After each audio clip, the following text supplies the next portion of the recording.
Amigos, amigas, bienvenidos, bienvenidas a Cuestión de Enfoques. Soy Miguel Cáliz Martínez, estamos en ICN, una nueva conciencia.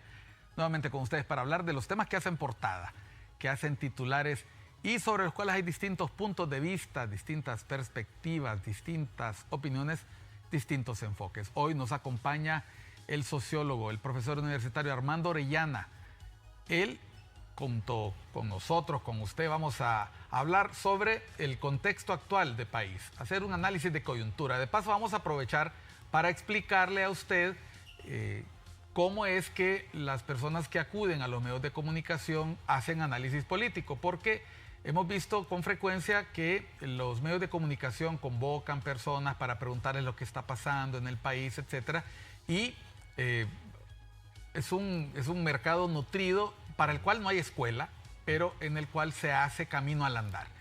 Gracias, Armando, por estar con nosotros. Gracias. Gracias por hacer el esfuerzo. Al auditorio, sí. Me parece que es una valiosa oportunidad para hacer reflexión y sobre todo de ese esfuerzo académico, ¿verdad? Más allá de que siempre es importante tener en cuenta para el auditorio que habrán algunos sesgos de alguna manera. Es difícil, aunque en la teoría social, ¿verdad?, se intenta bajo la investigación científica y se hace el esfuerzo por eliminar o reducir, siempre habrán algunos esquemas. En el caso de Max Weber, ¿verdad?, que habla de la neutralidad axiológica, aunque en otra postura se mantiene que el que hace análisis siempre de alguna manera parte de una postura político-ideológica. Es bueno que menciona eso, Armando, porque vea usted, en los últimos días nosotros hemos visto cómo fluye información hecha de manera responsable, por ejemplo, una encuesta del equipo de reflexión, investigación y comunicación, respuesta de los equipos de gobierno, vienen todos los programas y empiezan a citar otros estudios y otros análisis, y como dice Armando, prevalece siempre la opinión del entrevistado. Los medios de comunicación, en su afán de brindar información lo más balanceada posible, le dan a usted la información, buscan opiniones que coincidan, otras que contrasten, y finalmente lo que se espera es que usted en su casa pues identifique lo que ahí encuentra. Así que vamos a hablar un poco sobre coyuntura de país. Armando, lo primero que me nace después de la explicación apropiada que hiciste al inicio de siempre vamos a ver sesgos, siempre vamos a ver, porque el ser humano al final aplica su punto de vista, aunque los dos, si ustedes se fijan, los dos usamos lentes por temas de edad, la graduación que tiene cada uno de nosotros es muy diferente, tenemos enfoques diferentes. Cuando vemos la situación de país, existe una tendencia por parte de la persona que se ubica en la oposición del gobierno a cuestionar todo, a no reconocer ningún mérito, ningún avance. Mientras tanto, del otro lado de lo que se denomina oficialismo, se asume la posición contraria y decir que todo está bien, que todo está miel sobre hojuelas, y al final el público se queda no confundido porque también toma su postura y se pregunta, bueno, ¿y es que acaso la gente no ve la realidad? Me refiero al que critica o al que defiende. Sí. ¿Cómo podemos encontrar un equilibrio? Un equilibrio. Bueno, yo creo que si recordamos ahí, bueno, no recordamos, nosotros sí recordamos, ¿verdad? Probablemente algunos del auditorio también, pero habrá quienes no. El tema de los elementos para de la teoría crítica, que nos habla de la necesidad de la crítica y la autocrítica. O sea, una valoración de realmente evaluar en contexto los actores, los intereses, que es el elemento fundamental en análisis de coyuntura, ¿verdad? Los acontecimientos que marcan una ruptura, un rompimiento en la dirección política, que para algunos en la escuela costarricense, don Óscar Fernández, un sociólogo de mucho renombre en Costa Rica, hablaba de golpes de timón en el acontecer político. Sin embargo, habrá entonces que hacer esas valoraciones sobre, en el caso concreto de las políticas públicas, ¿verdad?, los aciertos y desaciertos. Plantear también a nivel de estructuras orgánicas de los partidos políticos o los liderazgos, ¿verdad?, una valoración de qué se considera acertado o cuáles pueden ser los errores. A eso me refiero cuando hablo del tema de la crítica y la autocrítica. Pero es fundamental siempre en esto hablar de la correlación de fuerzas, ¿verdad? Un elemento importante en el análisis de coyuntura análisis sociopolítico porque participan actores sociales, no solamente individuos, que también podemos enfocarnos en el análisis hacia, o lo que se dice, a veces nos perdemos viendo el árbol y no vemos el bosque, o a la inversa. Se dice mucho esa frase. Correcto, sí. Que es simplemente achacar a una persona el problema. Y lo vemos, te lo voy a decir con toda claridad, en algunos medios y en algunos enfoques de analistas, ¿verdad? Cuando, por ejemplo, con el caso del actual liderazgo, que desde el 28 de noviembre del 2021, ¿verdad?, asume, hay una ruptura de ese bipartidismo y asume una organización política que va a desarrollarse a partir del 2009, después de ese golpe de Estado. Es posible cristalizar una nueva fuerza política que compita contra el bipartidismo. Entonces, en esos análisis aparece ahí, es la culpa, ¿verdad? Y entonces achacan fundamentalmente a un actor, a una persona, a un ser, ¿verdad? No es la presidenta la que gobierna, en el discurso de la oposición. Y entonces el señalamiento se enfoca hacia una persona cuando hay un actor colectivo, que es un partido que se construye a partir de una diversidad de fuerzas, lo que podemos percibir, ¿verdad?, en esa última década, de actores que vienen del movimiento social, propiamente gremialistas, hay otros con estructuras propiamente ideológicas que también le apuestan a sumar y construir este actor colectivo, que obviamente está al calor de lo que está ocurriendo en América Latina, ¿verdad? Hay una lucha, hay una contradicción frente a un modelo político y económico que es el neoliberalismo. Y esto obviamente hace emerger nuevos movimientos alternativos a ese modelo y a esa hegemonía, sobre todo, que se ha impuesto después de la caída del muro de Berlín, ¿verdad? Que se orienta a un poder unipolar por parte de Estados Unidos y esa doctrina Monroe que asume un nuevo giro en América Latina, pero que hay rupturas, unas rupturas que se van a ver de forma más manifiesta a finales del siglo XX con los gobiernos de Hugo Chávez, Evo Morales, ¿verdad? Y todo esto que marca una dinámica diferente, pero que para algunos analistas hablan de una primera ola y una segunda ola. Entonces, hoy, ¿verdad?, en este escenario que estamos ya en la segunda década del siglo XXI, hay otras variantes, por ejemplo, el resurgimiento de los sectores de derecha, una ola, ¿verdad?, que de alguna manera intentó en un primer momento recuperar el poder en Brasil, por ejemplo, con Bolsonaro, en el caso de Argentina, que estuvo también, ¿verdad?, de nuevo el control del poder político a la derecha, en el mismo Chile, y otros elementos que estuvieron presentes. En el caso de Honduras, esa dinámica se da a partir del 2009 con el golpe de Estado, que se ha calificado como la narcodictadura. Todavía, fíjate, siguen las polémicas. Recién hablando de eso, y sí es importante, me gustó la argumentación que tú dices con respecto al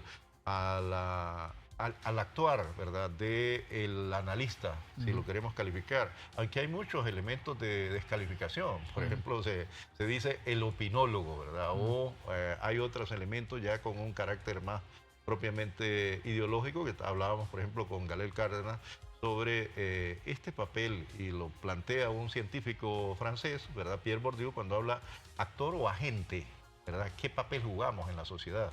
Entonces, ¿a qué le jugamos? Y eso nos hace retroceder un poco al pensamiento de Antonio Gramsci cuando habla de intelectual orgánico. ¿Sos intelectual orgánico de la derecha o de la izquierda o de los movimientos sociales o de todo esto? Entonces, me parece que es importante tener en cuenta esto, porque te mencionaba esto porque recién en un foro con un general, ¿verdad?, el general prácticamente vuelve a asumir la idea de que no hubo golpe, ¿verdad? El esquema ese de que fue sucesión presidencial. Todavía imagínate seguir en esos esquemas. Entonces, en la dinámica que estamos viviendo actualmente, obviamente es esa en la cual hay una ruptura, repito, de ese bipartidismo y la emersión de un gobierno, de un partido que asume una ideología, una propuesta de socialismo democrático, ¿verdad?, que pues trata de y construir una propuesta política de refundación en la cual hay aciertos y desaciertos, hay que decirlo, ¿verdad? Y hay avances significativos, pero también está acompañado de otras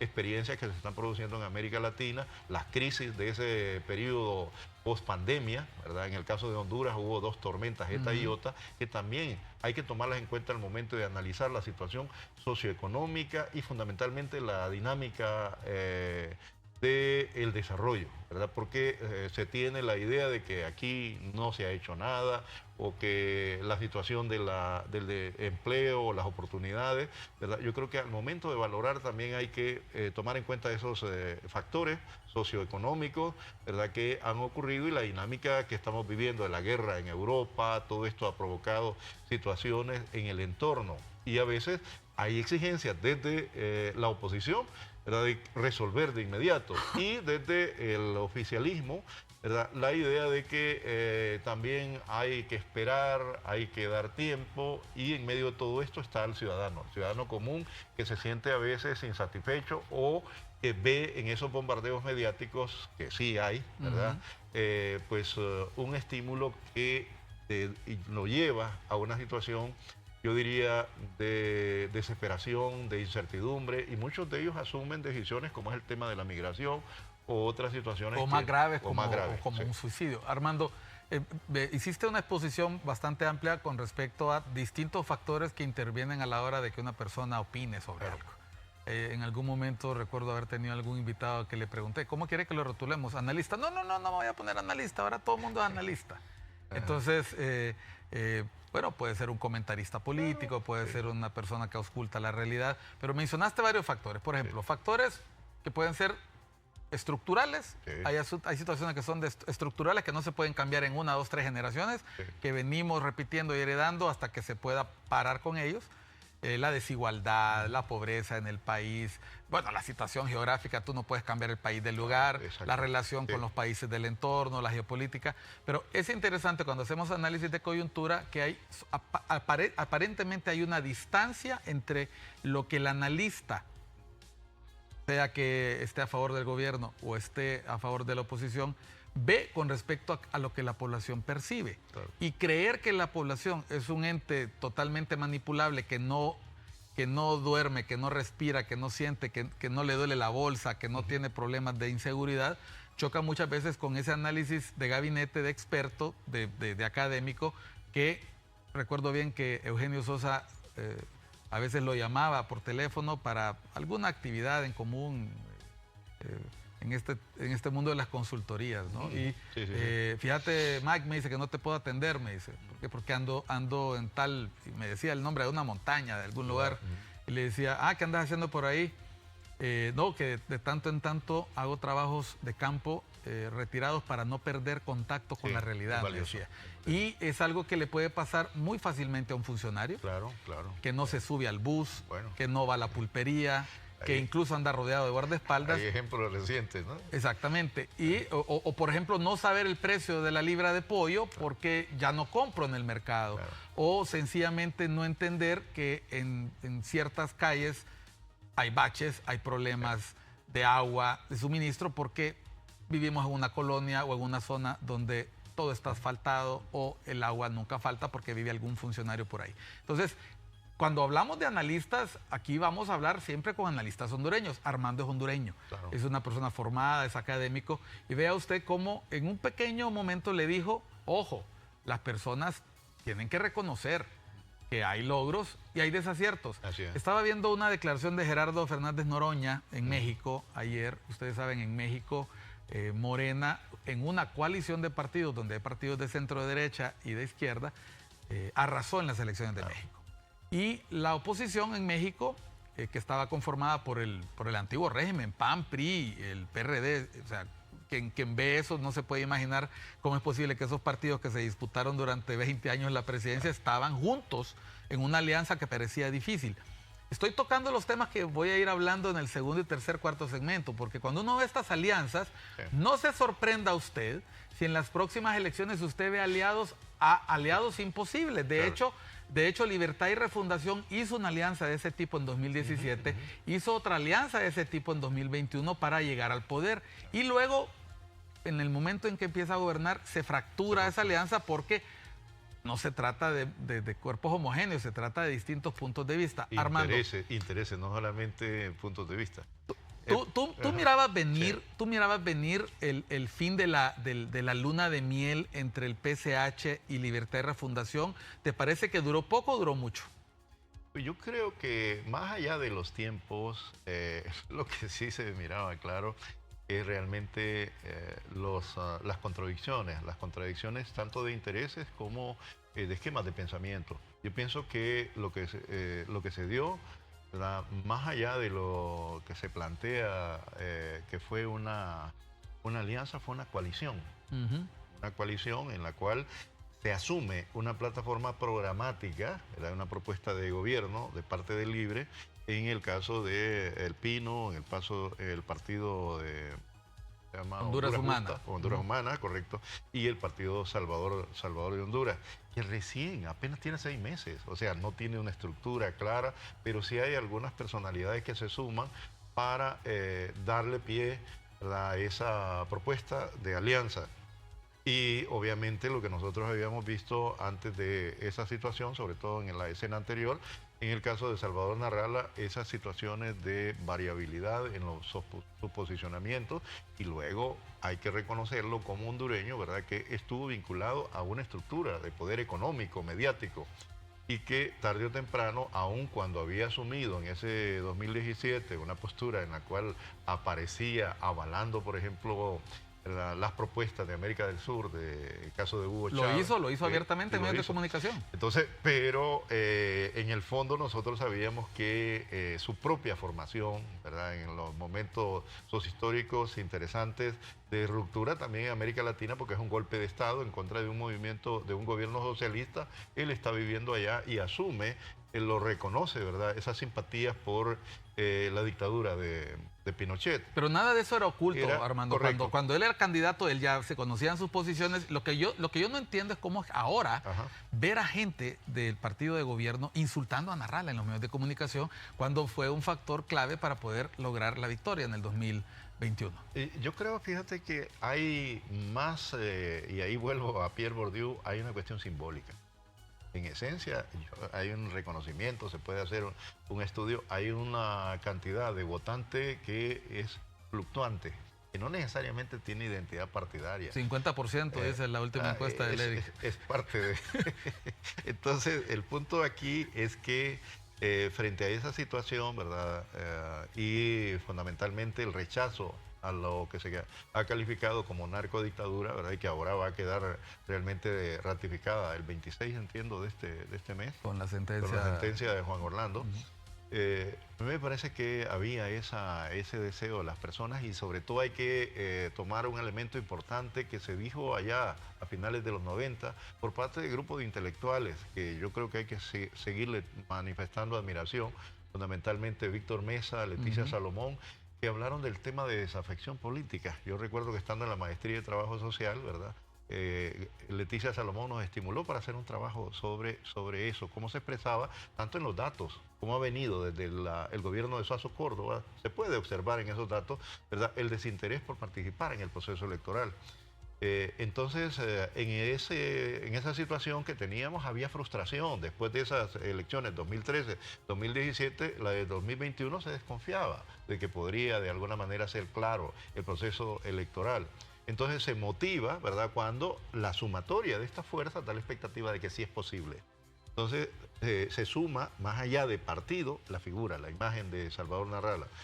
Y luego de eso, las expectativas que se forma él en términos de querer ser, de alguna manera, sustituto de la presidenta, la imagen que asume, ¿verdad? Yo soy el primer, ¿cómo se llama? Designado. Me parece que fue una postura equivocada, probablemente, como él dijo en algún momento, ¿verdad?, no me cumplieron, probablemente en plática informal, no necesariamente en un documento por escrito, se le iba a dar un tiempo para que experimentara ese posicionamiento. Armando, a Narrala dijo no le cumplieron. Yo tengo que cumplirle a producción y a los patrocinadores. Voy a ir a una pausa ahorita. Hablemos con el profesor universitario, analista, sociólogo y politólogo Armando Orellana. Vamos a volver después de unos mensajes a Cuestión de Enfoques. Estamos hablando de todos estos aspectos porque, ojo, se habla que en las próximas elecciones la única forma de afrontarlas con posibilidades de triunfo es en alianzas. ¿Cómo van a hacer estos personajes para hacer alianzas después de todo lo que se han dicho? Ya volvemos para hablar de eso.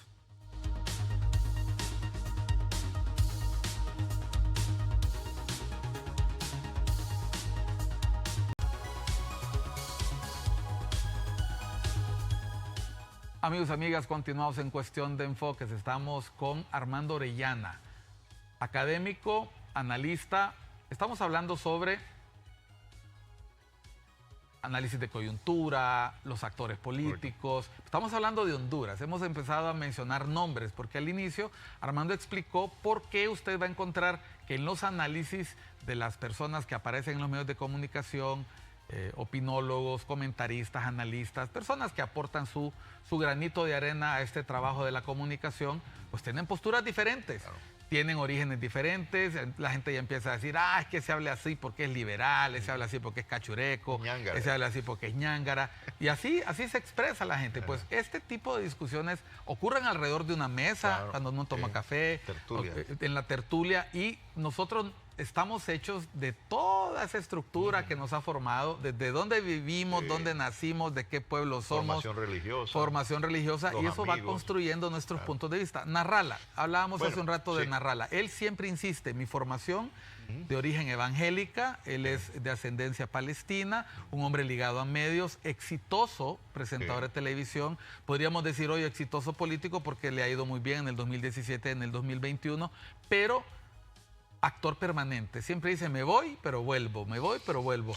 Aquí hay un elemento que yo creo que el auditorio debe entender en caso concreto, ¿verdad?, de una persona que también se asume, en el caso de lo que hemos estado mencionando, nosotros somos científicos en el área de ciencias sociales.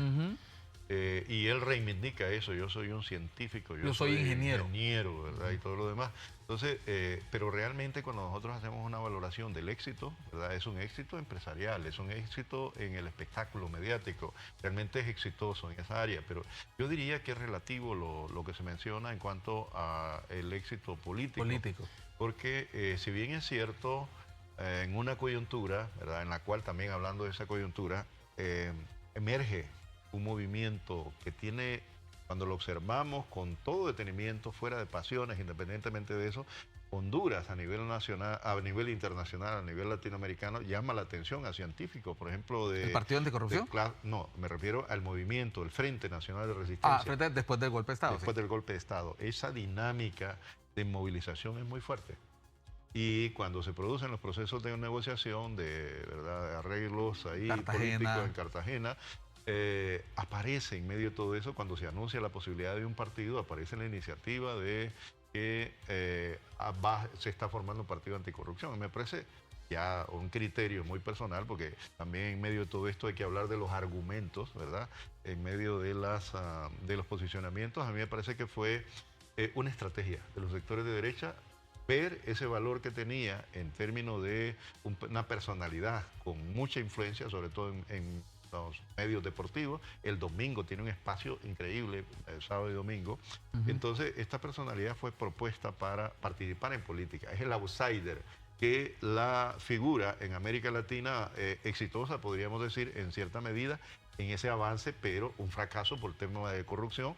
Es el expresidente de Perú, de origen japonés, Fujimori, que surge prácticamente de ninguna fuerza política propiamente. Tenía un programa en la tele también, sí, Fujimori. También, de medios de comunicación. Lo mismo va a ocurrir en el caso de Guatemala, y ahora podemos observar ese fenómeno en el caso de allá de Ucrania, ¿verdad?, de un comediante que aparece. Entonces, simpatiza, tiene de alguna manera esos elementos, pero no tiene esa formación y esa estrategia, esa experiencia de participar en la política tradicional. Entonces, él concibe que ahora con el tema de las redes sociales, ¿verdad?, es suficiente, basta con ello, y sus programas no los desatiende, porque por una parte de las debilidades, incluso en ese 2017, es que él no desatiende su programa para ir allá a la base que hemos hablado aquí, ¿verdad?, al pueblo, a hablar con el pueblo, a comunicarse, a estructurar, a organizar, a capacitar. Entonces me parece que son algunas de las debilidades que tuvo realmente ese proyecto político,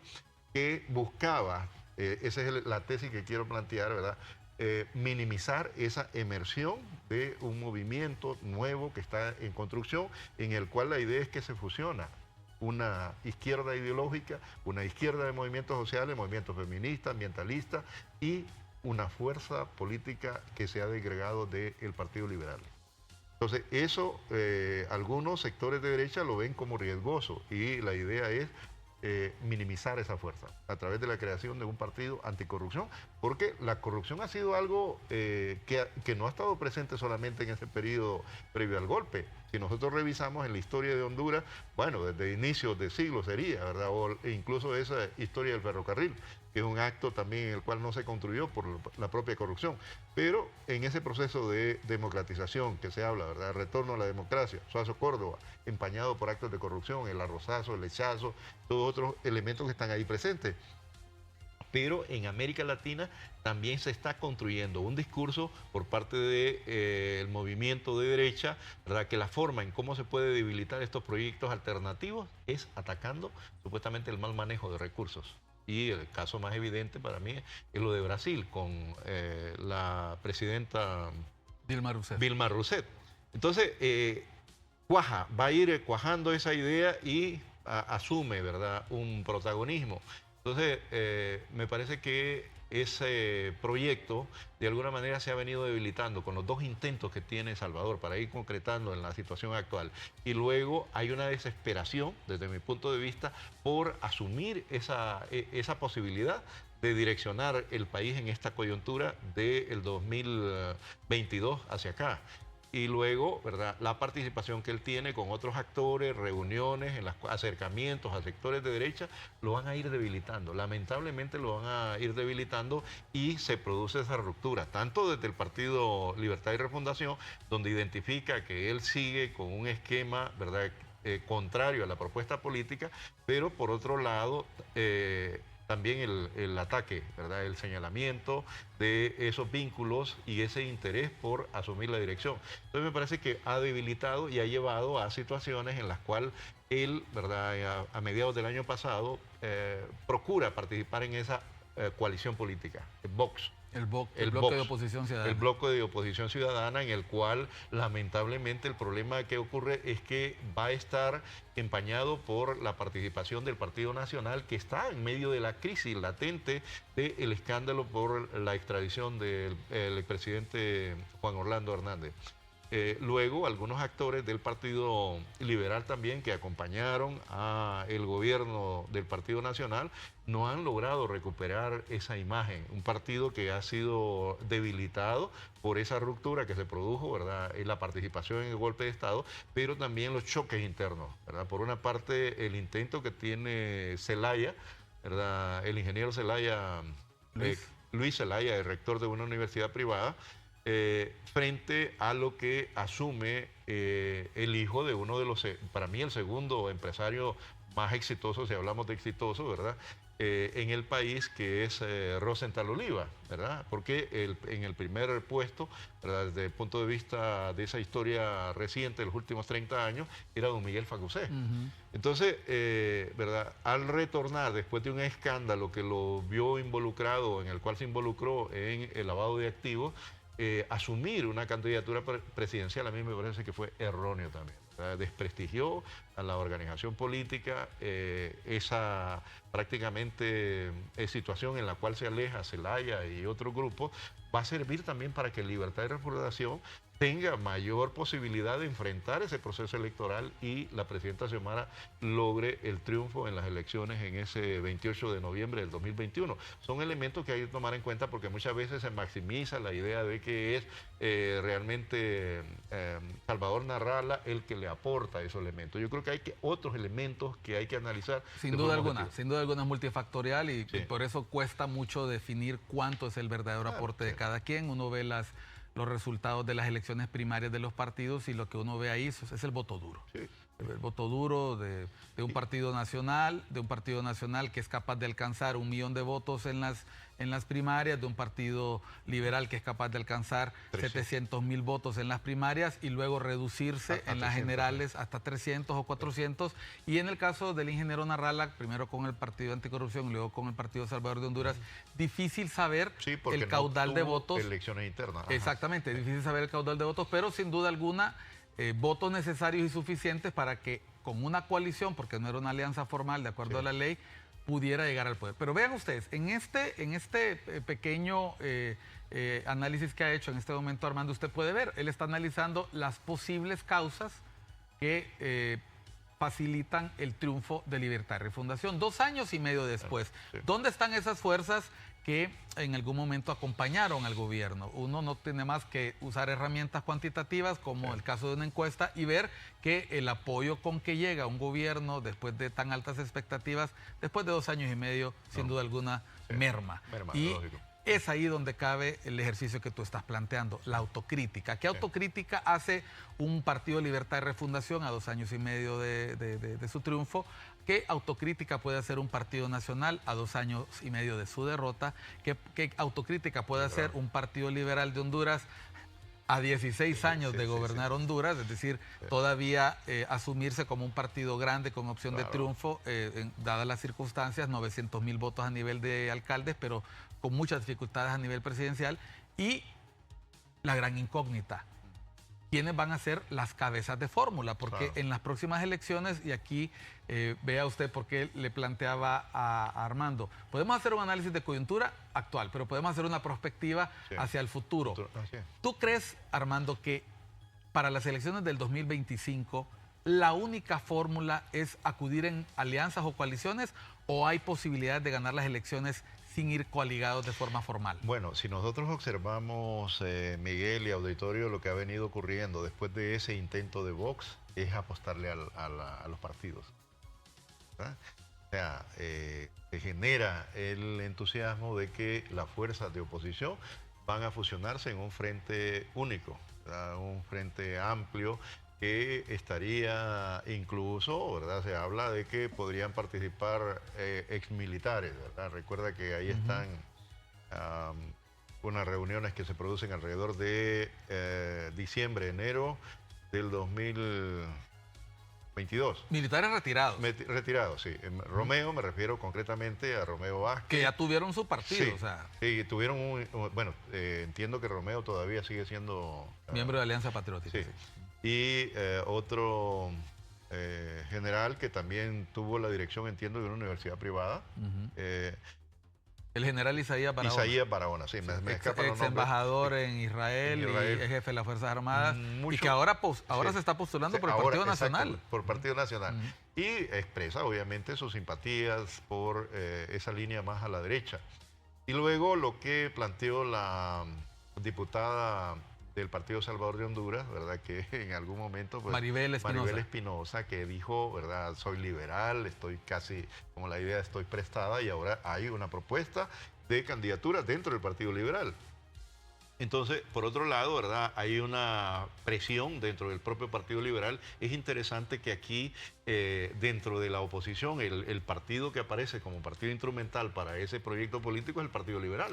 Inédito en la historia reciente de Honduras, lo que estás mencionando. Vamos a ir a una pausa porque vamos a arrancar con eso el tercer segmento. El Partido Liberal. Hay un debate interesantísimo en el Partido Liberal ahorita de figuras como Vanegas y Maribel Espinosa, que dicen que el candidato debe ser liberal y debe venir de adentro, pero una posición de una comisión de juristas que dice no, el Partido Liberal tiene que estar abierto a la posibilidad de incorporar figuras, y empiezan a funcionar los nombres de Jorge Cálix y Salvador Narrala. Ya volvemos con Armando Orellana en Cuestión de Enfoques.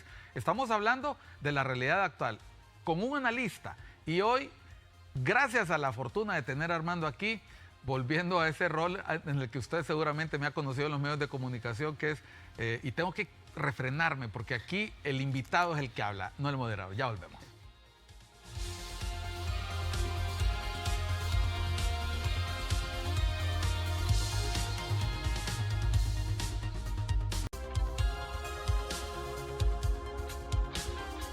Estamos en Cuestión de Enfoques por ICN, una nueva conciencia, con el analista Armando Orellana, académico, sociólogo.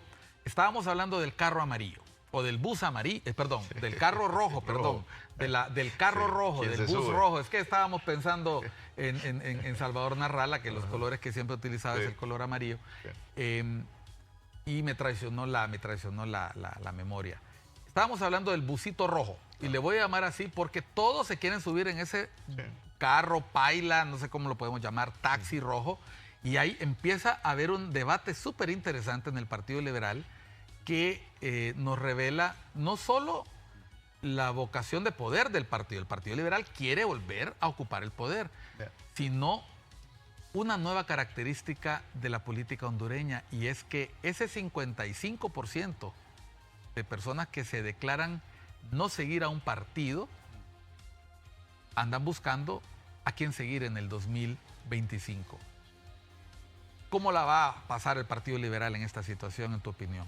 Bueno, me parece que habrá que ver, esperar un poco, porque es hasta septiembre más o menos en la cual La convocatoria electoral. la convocatoria se va a tener claridad, ¿verdad? Recuerdan que lo que hay es una interpretación jurídica, no hay una decisión, habrá que reunirse, entiendo yo, en la autoridad partidaria a definir esas posibilidades, pero le genera expectativas al Partido Liberal realmente. Yo los veo muy alegres por la posibilidad de que todo el mundo quiere ser el candidato ahora. Sí, y luego eso podría, ¿verdad?, repotenciar, si se pudiera decir de alguna manera, esa organización política que ha ido decreciendo mucho más que cualquiera de las otras tradicionales, me refiero a los dos partidos, y ahora que se intenta hablar de un tripartidismo, porque hay otras fuerzas políticas que prácticamente están en proceso de extinción. Me refiero al Partido Demócrata Cristiano, al PINO, la UD, ¿verdad? Democracia Cristiana se ha salvado porque tiene un diputado. Sí, sí. Y bueno, otros intentos de organizaciones políticas que surgieron ahí, sobre todo en la línea más a la derecha,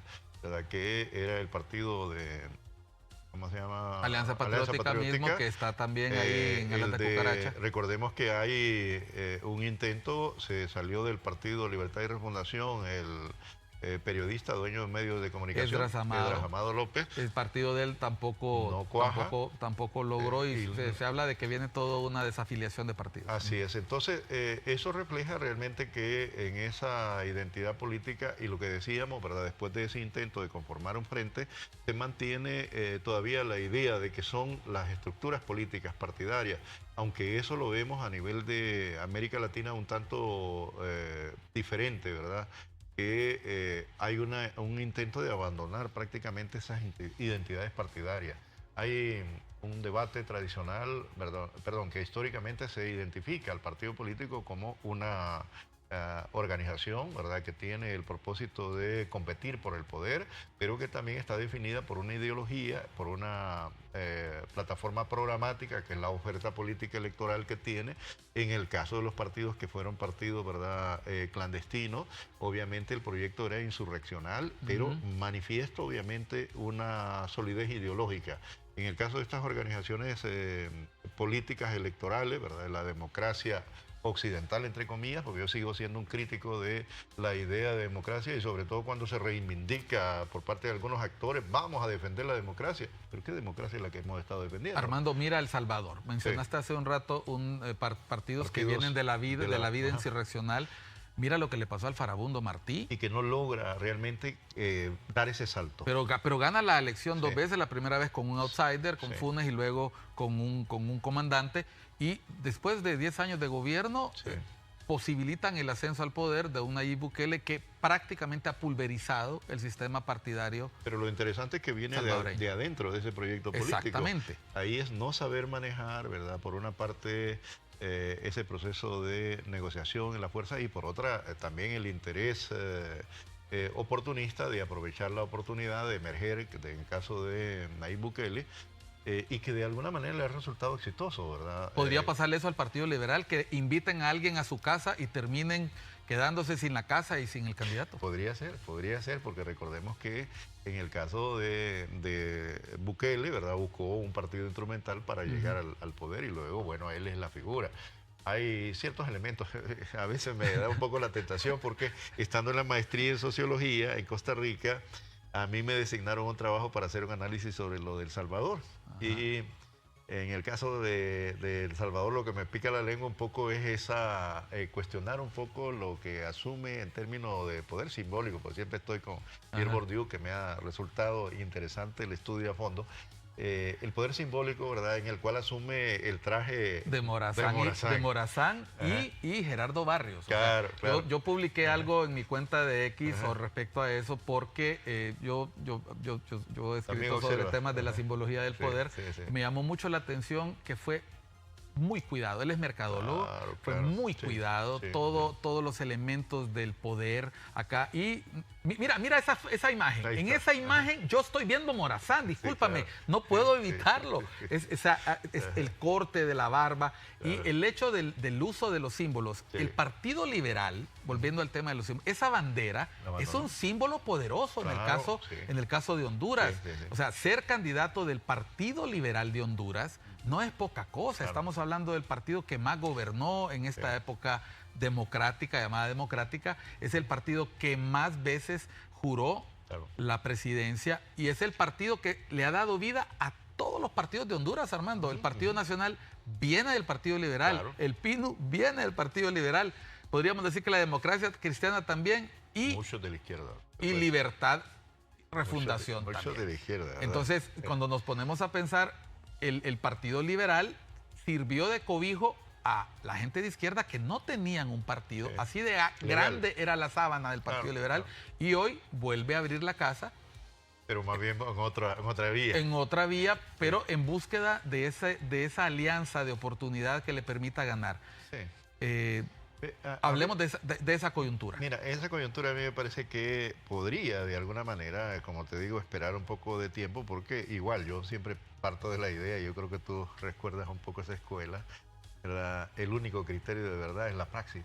En el momento histórico. Hay que ver qué pasa. A ver qué pasa. Pero realmente lo que está ahí planteado es la idea de que algunos de estos actores que le apostaban a la idea de fuera de los partidos tradicionales o lo que se ha calificado, porque tampoco soy partidario de esa idea, pero sigue pesando en eso que tú llamas el esquema de los analistas políticos o algunos actores, ¿verdad?, en medios de comunicación que dicen la clase política. Desde mi punto de vista no existe clase política, ¿verdad? Lo que existe son élites políticas y en todo caso, ¿verdad?, las organizaciones políticas tradicionales que han venido cobijando y de alguna manera reproduciendo esa élite política. Se sigue entonces, ¿verdad?, cuando se está fuera y la búsqueda del outsider busca entrar dentro de un partido político, sienten que no es posible la lucha sin esos partidos o esas estructuras, ¿verdad? Entonces es posible, sí, ocurre también en el caso de Jorge Cálix, salirse, ¿verdad?, y asumir el discurso que él asume prácticamente en ese mimetismo político. Fíjate que a mí me llama la atención ese tema, en algún momento lo vamos a abordar, porque estuvo presente incluso en la izquierda, pero también en la derecha, ¿verdad? En algún momento cuando los discursos se hacían desde la izquierda, asumían la figura o de Fidel o del Che, ¿verdad? Pero vemos cómo hoy la derecha, ¿verdad?, quiere asumirse en un discurso muy similar a Milei. Quiero emular a bueno, Milei. incluso caen en el error de caer en el insulto cuando no es, por lo menos en la práctica política hondureña, no se ve bien insultar. O sea, los hondureños tenemos fama de mal hablados, pero en la política se manejan ciertos sacramentos, ciertas formas, y el insulto hacia el contrario no ha sido una práctica, pero tampoco es bueno en términos de polarización política. Y no es exitoso, yo creo que no ha sido del todo exitoso, yo creo que incluso la experiencia que estamos viendo en América Latina y en otros actores, por ejemplo el caso de Anglo, una persona muy relajada, ese tipo de nadie le saca carrera al peje. Entonces podemos tener esos ejemplos, también en América Latina revisamos, obviamente quien se sale ahí del encuadre podría ser el caso de Hugo Chávez en lo reciente, pero yo creo que los políticos deben de revisar también ese elemento. Claro, hay un factor en el outsider que es el tema de la teatralidad, ¿verdad? Ser histriónico, y eso genera mucho el espectáculo. ¿Has visto elementos de eso en Cálix? Claro, en Cálix y en el mismo Salvador Narrala, claro que sí. Y fíjate que es muy interesante. Ir vestido a un programa de opinión con camisas. Y la otra cosa, llevar palomitas, tener un papelito. Llevar palomitas. Claro. Pero eso es un uso también virtuoso de los medios de comunicación. Tú dijiste que íbamos a hablar de los medios, lo vamos a dar para el último segmento. Muy bien, pero entonces lo que te quiero decir es que también hay un poco de eso de copy-paste, ¿verdad? En algún momento que nosotros desde la academia cuestionamos a nuestros alumnos y todo en términos de exigencia de ser ellos mismos originales, no plagiar. Entonces hay un diputado, hay un parlamentario español, muy bueno por cierto, te digo, en esa cuestión del debate, la argumentación es de Euskadi, es vasco. Es vasco, ¿verdad? Y yo como paso monitoreando también algunas de estas acciones o participaciones políticas en Europa. Por cierto, para los que están viendo el programa, eso es muy común entre analistas. Nosotros pasamos viendo lo que pasa en Estados Unidos, pasa en Francia, en España, para poderse nutrir, porque después nos llevamos sorpresas. Cuéntalo del Vasco. Entonces, es un protagonista que ha tenido mucha fuerza, ¿verdad? Recordemos que en España surgió un movimiento nuevo ahí, Podemos. Pero que ya se está reduciendo a su mínima expresión. Bajó, ¿verdad? Y era la alternativa de nuevas fuerzas políticas. Ahora está sumando. Desde la izquierda. Ahora, desde la derecha surgió Vox. Que intenta de alguna manera sustituir a esos dos partidos tradicionales, que es el Partido Socialista y el PPP. Y que capitaliza también un poco el descontento de la clase política que también tuvo Ciudadanos. Entonces, lo que está diciendo Armando es que en el tiempo actual los sistemas partidarios son muy líquidos, son muy frágiles. La gente anda desencantada de la política, lo que estabas mencionando en el primer segmento, y busca nuevos liderazgos, nuevos discursos, pero, volviendo al Partido Liberal, si Calix y Narrala se convirtieran en figuras dentro del Partido Liberal, ¿quién sería entonces el aliado natural de Libertad Fundación en esa elección de 2025?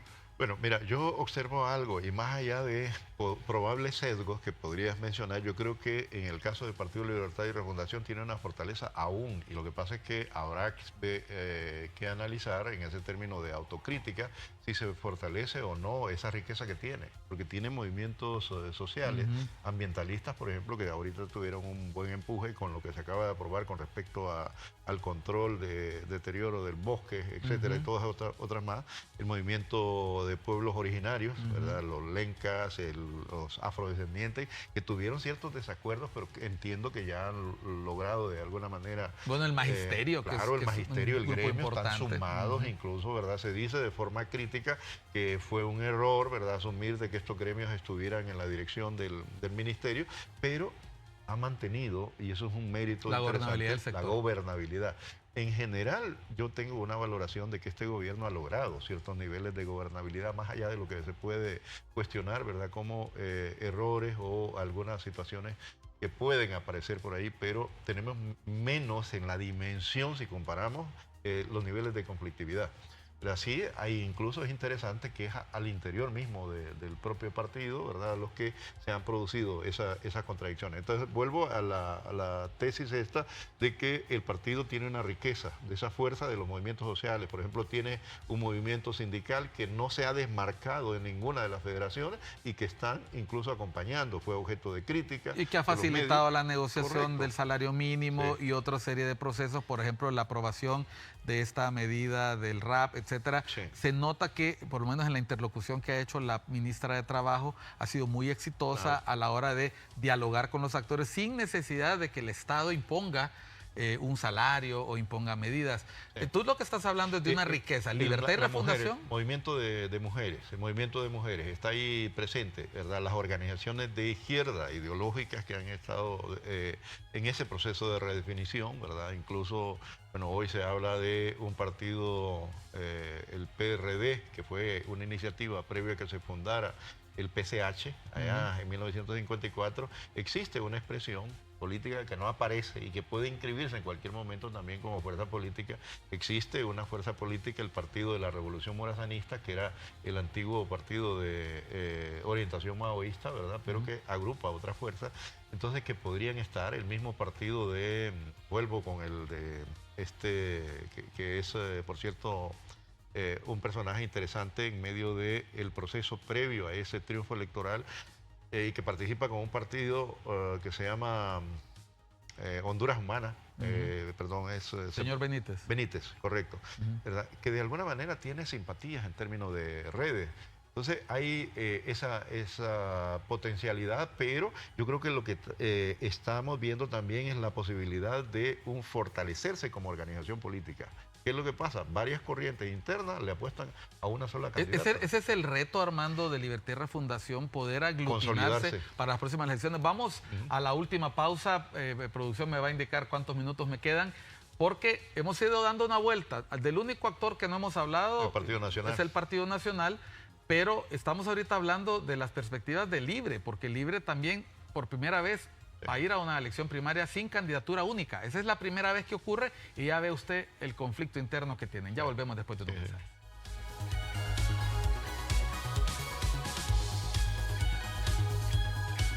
Dale.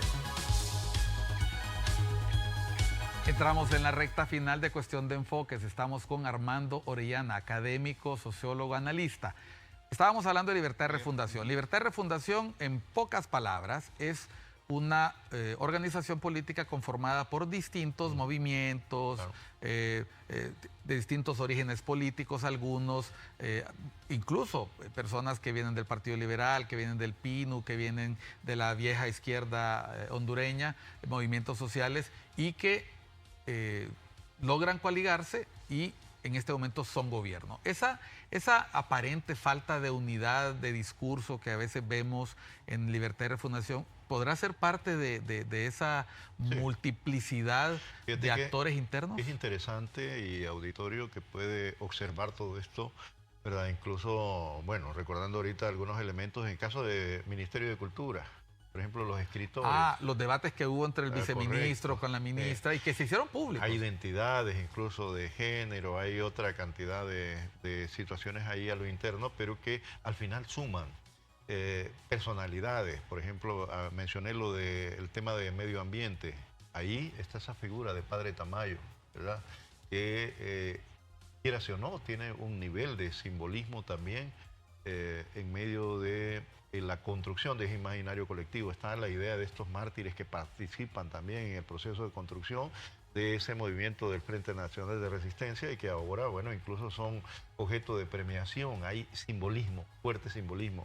Y eso va orientado a conformar una identidad partidaria. Una identidad partidaria que todavía, pienso yo, está en proceso, ¿verdad?, de maduración. Obviamente pueden haber, que podría ser un fenómeno, tampoco en política puede darse una cosa de ya, pero en el caso de Jorge Calix, ¿verdad?, que podría salir con alguna fuerza política y intentar dentro del Partido Liberal, que un poco era eso lo que nos hacía falta, los riesgos también. Hay posibilidades para fortalecer ese partido, pero también de seguir fraccionado, porque desde mi punto de vista hay quienes no se sentirían nada satisfechos que llegaran de fuera, un Salvador Narrala, un Jorge Calix, participaran y que de repente fueran exitosos en un proceso de eso y estarían insatisfechos y no estarían dispuestos a apoyar a una figura de estas. Pienso yo en el caso de figuras como el mismo Zelaya, que se ha retirado un poco y que tiene un imaginario, tiene algunas personas que simpatiza, el propio Edmundo Orellana, ¿verdad?, que sigue siendo liberal, hay otros más.